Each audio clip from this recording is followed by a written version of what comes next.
La journée avait vraiment mal commencé pour moi, comme toutes les autres d'ailleurs. Tu es parti picoler, comme tu sais si bien le faire. Une question d'habitude. Puis tu es rentré, encore bourré, pour ne pas changer. Je n'avais pourtant rien dit de mal. Je t'ai juste demandé si tu allais bien. Et là, tu m'as regardé avec ton fameux regard rempli de haine.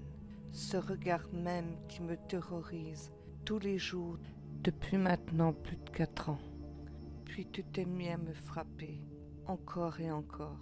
Tout y passait, coups de poing, coups de pied, etc. Tout en m'insultant. Mais cette fois, tu m'as frappé si fort que j'en perdis connaissance.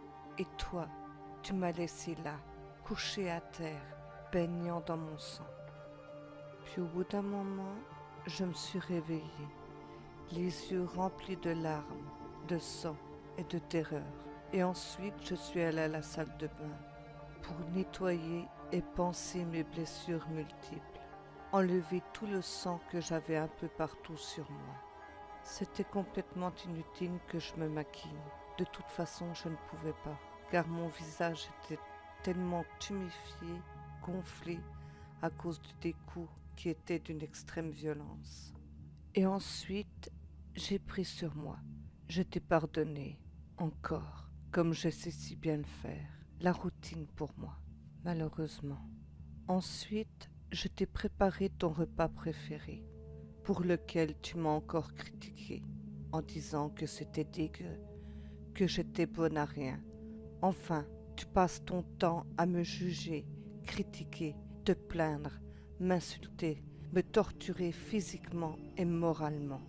Puis ensuite, comme tous les jours, tu es allé faire ta petite sieste, qui sera la dernière en fait, car c'est à ce moment-là que je décide de mettre fin à mon calvaire. Car quand j'ai repris connaissance tout à l'heure, après les coups que j'avais reçus, tu as bien failli me tuer.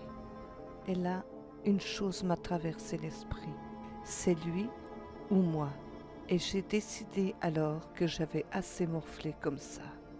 Alors, j'ai pris un couteau avec moi. Je me suis dirigée vers le canapé sur lequel tu étais avaché. Et là, je t'ai mis plusieurs coups de couteau dans le ventre pour ne pas que tu puisses te débattre. Car non, je ne veux pas te tuer, mon chéri. Enfin, en tout cas, pas tout de suite. J'ai décidé de m'amuser un peu avant. Tu as bien joué avec moi pendant plus de 4 longues années. À mon tour de jouer mon amour. Sauf qu'avec moi, tu ne vas jamais t'en remettre, bébé. Ensuite, j'ai décidé de te couper les veines. Oui, je trouvais que tu ne saignais pas assez à mon goût.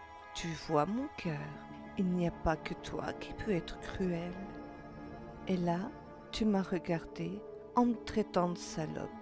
Je t'ai fait répéter car, oups, j'avais oublié de dire que je t'avais légèrement coupé la gorge pour ne pas que tu puisses hurler. Et là, je suis montée sur toi en te disant oui chérie, mais je suis la salope qui va t'ôter la vie, pauvre con. Et là, j'ai plongé mon regard dans tes yeux où j'y ai vu la peur s'installer. Tu étais terrifiée. Puis je t'ai remis la lame de l'énorme couteau sous la première plaie que je t'avais faite auparavant. Et là, avant que je l'enfonce pour te tuer, tu m'as dit pitié. Et moi alors, fumier, quand je te disais pitié, tu t'arrêtais pas pour autant. Alors ta pitié de merde, tu peux te la foutre où je pense, connard. Je vais te buter. Et en plus, je vais prendre un malin plaisir à le faire. Je le regardais, des larmes commencent à couler sur son visage. Quant à moi, j'affichais un sourire assez franc, voire même malsain, mais tellement jubilatoire pour moi que ça en était presque orgasmique. Ce fut le cas d'ailleurs quand j'ai enfin plongé le couteau dans sa gorge, tout en le regardant droit dans les yeux, se vidant de son sang. Je voulais voir la moindre petite parcelle de vie quitter son corps.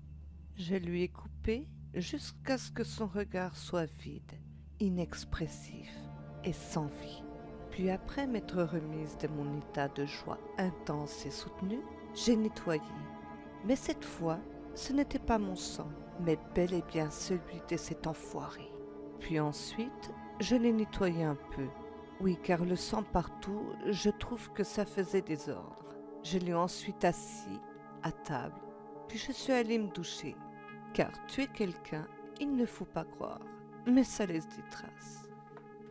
Ensuite, j'ai préparé mon dîner et je me suis installée à table. J'ai tendu l'oreille, mais non, je n'entendais pas de critiques, de moqueries, d'insultes.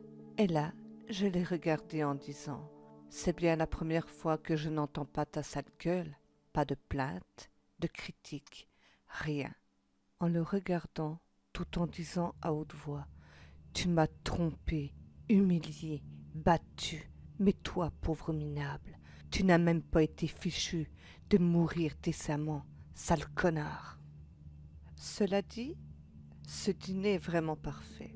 Moi, je me régale. Et toi, ben, tu es dans ta putain de mare de sang, comme je l'étais ce matin quand tu m'as frappé. La seule différence entre toi et moi, c'est que j'ai su faire en sorte de te pardonner sur le coup, pour pouvoir mieux me venger par la suite. Et le résultat est sans appel. Je suis enfin libre et heureux.